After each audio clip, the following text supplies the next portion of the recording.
कारण यांची तिकीट दिल्लीहून पक्की होते, हमारी तिकीट गांव से पक्की होती है। आम्हाला दिल्लीला आणि मुंबईला मुद्रा मारायला जायची गरज नाही आहे। कोणी म्हणतंय मुस्लिम खतरे में है, कोणी म्हणतंय हिंदू खतरे में है। भैया हिंदू मुस्लिम खतरे में नहीं, किसान और मजदूर खतरे में है। मी ज्याप्रमाणे शेतकऱ्याच्या पिकाच्या देशाला जरी हात लावा तर कापले जा। जे शेतकऱ्याच्या पिकाच्या देशाला हात लावून त्याला कापण्यासाठी राजू शेट्टींना दिल्लीत पाठवायचं आहे।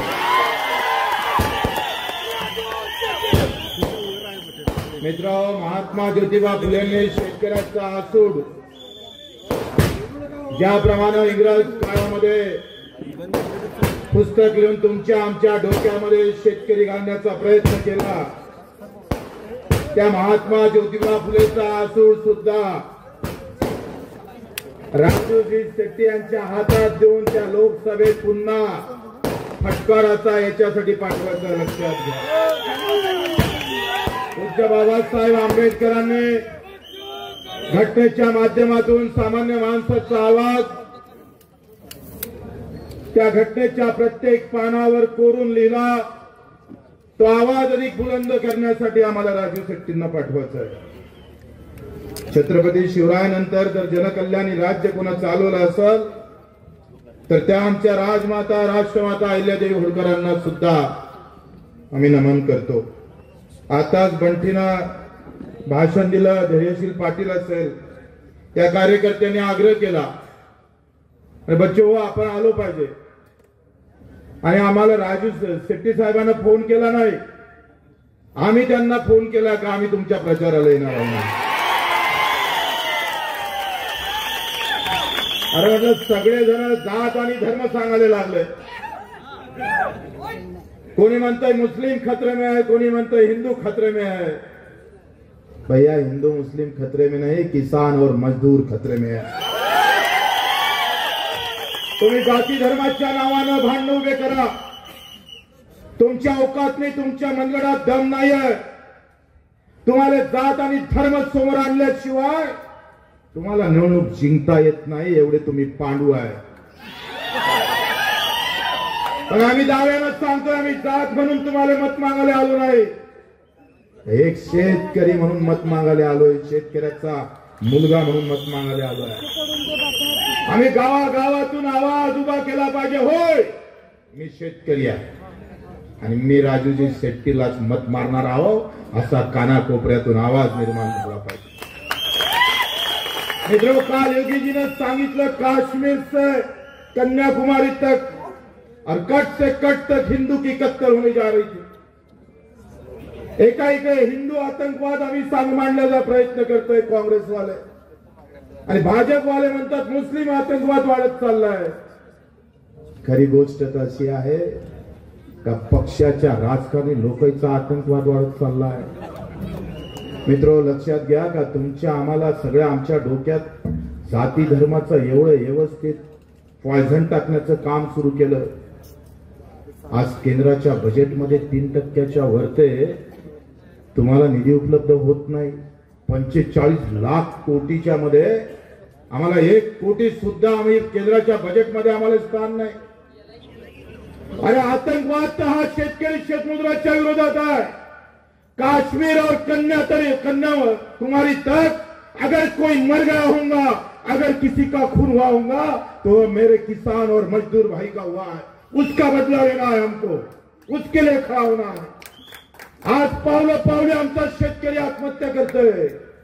जो एका दाण्याचे 100 दाणे करता, जो दगड फोडून त्याचे लहान लहान तुकडे करत, त्याच्या हातात येतं काय ते बघा। इतक्या मोठ्या दगडाचे तुकडे तुकडे करायचे, पाहिजे तशा आकाराचे आम्ही पाहिजे तुकडे तुमच्या बिल्डिंग साठी, तुमच्या रस्त्यासाठी वापरायचे, त्याला 300 रुपयाच्या वरती रोज भेटत नाही, आणि त्याचं मेजरमेंट करणाऱ्या इंजिनियरले मात्र 1500 रुपये रोज आहे। कोण आवाज उठवत नाही।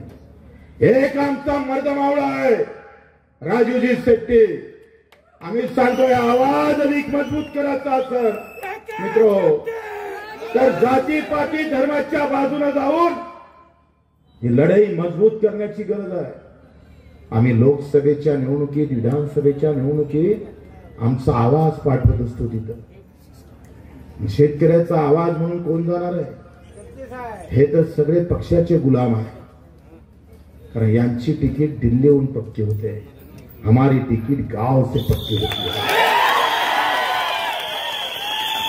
आम्हाला दिल्लीला आणि मुंबईला मुद्रा मारायला जायची गरज नाही आहे, आणि त्यासाठी आम्ही पाहतो हे सगळे आम्ही पट्टू असल, हे सगळे पक्षाचे गुलाम आहे। 80 कोटी लोकांना मोदीजी म्हणते आम्ही धान्य देतोय फुकट, 2 रुपये काय म्हणते, 2 किलो गहू, 4 किलो तांदूळ। करप्शन किती आहे माहित आहे?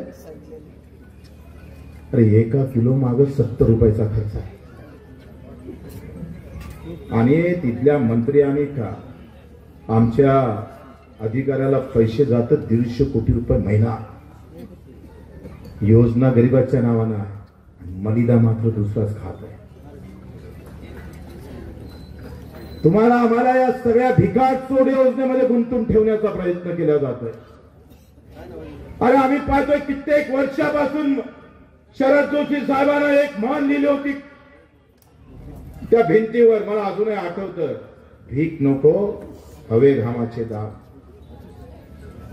75 वर्ष उलटून गेलं, या देशात प्रभू रामचंद्राचं राम मंदिर झालं, आनंदाची गोष्ट आहे। पण ज्यानं खांद्यावर शेतकऱ्याचा हा झेंडा घेतला, त्याचा बाप पाय घसरून घसरून आत्महत्याच्या दारावर उभा आहे, हा प्रभू रामचंद्राचा आदर्शवाद नाही है। मंदिर तो बना दिया मोदी जी, लेकिन भक्त मर रहा है आपका, राम भक्त मर रहा है। मित्रों, हे व्यवस्थेच्या विरोधात लढणं शिकता आलं पाहिजे। राजकारणातील प्रत्येक अचूक बातमीचे सर्वात आधी अपडेट्स मिळवण्यासाठी सरकारनामाच्या सर्व सोशल मीडिया प्लॅटफॉर्मला लाईक, फॉलो आणि सबस्क्राइब करा। तसंच सर्व नोटिफिकेशनसाठी बेल आयकॉन प्रेस करायला विसरू नका।